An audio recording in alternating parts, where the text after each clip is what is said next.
I live, like lots of us do, in an almost completely virtual world, composed of words, rather than the things to which those words relate. And that worries me very much. We all feel to some extent locked up in ourselves.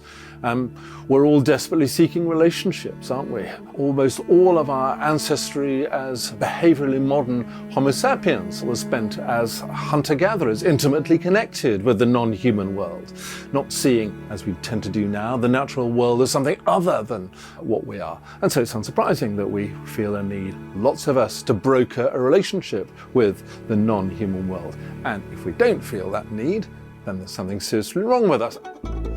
A book that I wrote a few years ago called Being a Beast was an attempt to wonder if I could get into the minds of creatures other than Charles Foster, because Charles Foster's head is a very echoingly lonely place. And one way of doing that was to try to enter the sensory worlds of creatures other than me. So to enter a badger's world was to enter a scent landscape, which is something which we're quite good by virtue of our evolutionary background at occupying, but which very few of us ever try to occupy. There is a particularly close connection between vision and cognition, in a way that there isn't between vision and olfaction, for example. So one way of trying to break out of this virtual, self-created world is to use modalities other than the visual. And we don't do that. We tend to use only one of them, our vision.